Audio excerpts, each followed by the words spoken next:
Twitter so far.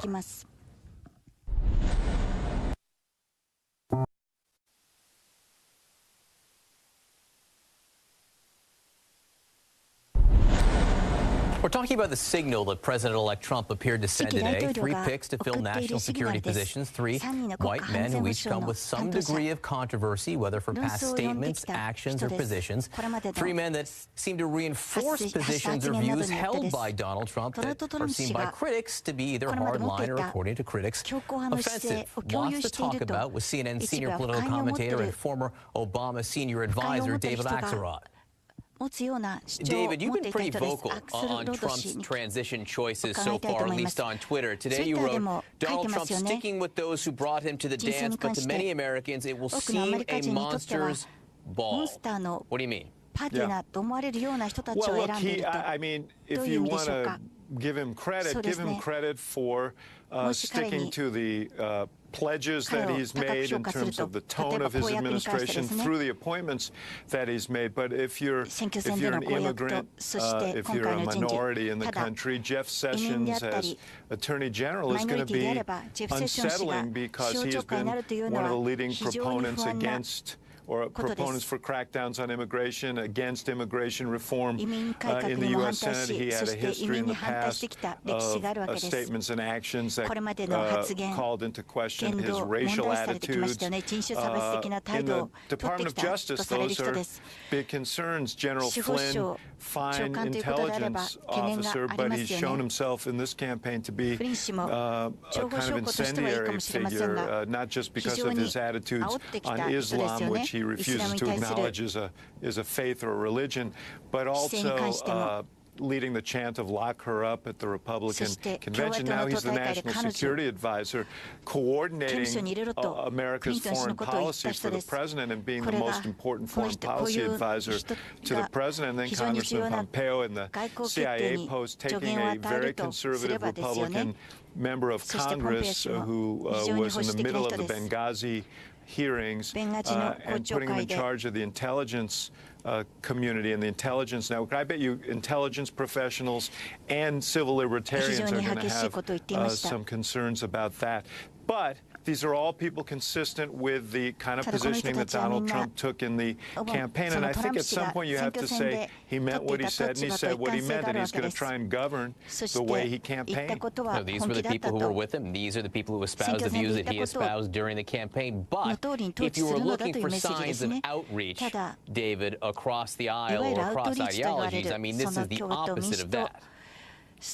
Without question. You know, the appointment, I found the appointment of Reince Priebus as the chief of staff somewhat reassuring because, while I disagree with Reince on a lot of things, he is someone who has an appreciation for the institutions of government and politics. Steve Bannon obviously is a different case and has created a lot of concern. But these appointments were not reaching out appointments. These were retrenching appointments. These were a statement to the base and the world that the statements I made in the campaign are now going to be carried forward into an administration. Now, on the subject of what's been happening within the transition, the structure, the speed, the efficiency in which it's been working, you are perhaps an unlikely defender here. I mean, you've pointed out that basically they're not doing this any more slowly than any transition really has in the past. No, in fact, I think these appointments came earlier than the ones that Barack Obama made when I was working for him in 2008. This was a bum rap that they hadn't disgorged appointments fast enough. Frankly, looking at some of these appointments, I wish he had taken a little more time. But, you know, it is not right to say he hasn't moved fast enough. This is a difficult process. You have to interview people and you meet with your advisors and go through the pluses and minuses, and it should take some time. And so people should not jump on him about that. They can be critical of the appointments, but I don't think at the pace of them. David Axelrod, great to see you. Thanks so much. All right, John. Good to be with you. Up next, more on tonight's breaking news. Donald Trump reversing course and agreeing to settle 3 Trump University lawsuits for $25 million. So why did he change his mind, and what does the reversal mean for his carefully constructed reputation as a fighter? ファイターとしての評判はどうなるんでしょう。Back to the breaking news. President-elect Trump has agreed to pay $25 million to settle 3 lawsuits against Trump University. The deal will keep him from having to testify in a trial in San Diego that was set to begin on November 28th. It is also a 180 on his earlier position on settling the suits. Joining me now, Trump biographer Michael D'Antonio. He is the author of The Truth About Trump. Also back with us, CNN legal analyst and former federal prosecutor Laura Coates. And Laura, you know, the fact that Donald Trump decided to settle now, it's a big concession. It's a $25 million concession, especially given that he's always denied any wrongdoing and continues to deny any wrongdoing. It is a concession, but it's less than the original suit that was actually issued against him. He was sued for over $40 million, so it's a little bit of a bargain for him.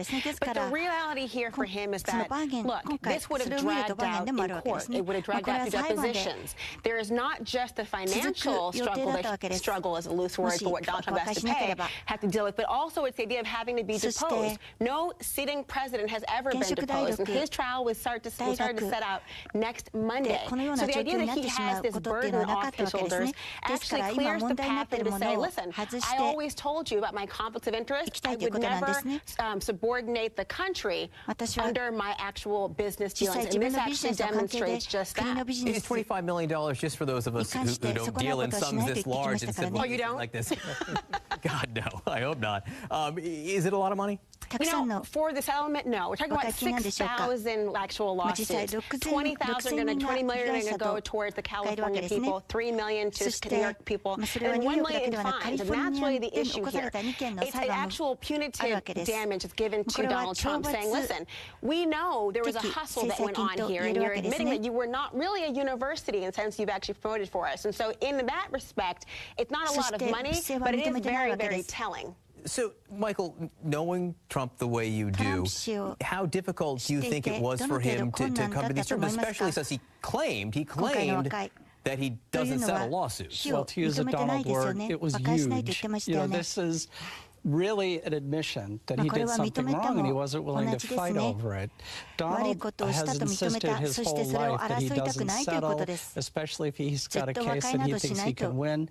But he's hurt so many people in this case. I've met many of them, and it's a profound loss for a lot of them. It was their life saving. Just to be clear, again, he has admitted no wrongdoing here. Well, the money implies that he did, and I think but there are plenty of people who settle lawsuits who for different reasons. He never settles lawsuits. Almost the first thing he said to me was, don't slip and fall on the floor downstairs, because if you sue me, I'll fight you. What about the civil rights case, though, the housing case in the 70s? Well, he didn't admit that that was settled until he was forced to admit it. He used to say, well, we didn't settle anything. We won. Well, he didn't win. He was ordered to change the practices of the company, and he did. So, you know, there are signs in all of these things. In our system, money talks, and Donald understands that money talks, and it's a big amount to him. He bragged to me about the first check he got for The Apprentice. It was $11 million. This is bigger than that. Hey, Laura, the whole reason you think is so he didn't have to sit there and answer questions being deposed? Absolutely. I mean, this is a trend he's now doing, and also happened in Florida when he was suing for air traffic control going over one of his resorts. He has dismissed that lawsuit as well. I mean, there may be a growing trend where he is deciding to prioritize his role as the president-elect, which would be a good thing, over these lawsuits. But reality, let's just be clear, he has not admitted to any kind of fault. That is the beauty of a civil lawsuit. And in fact, I think probably in his mind, the idea that he was saying hyperbole about never settling can reconcile with his current state.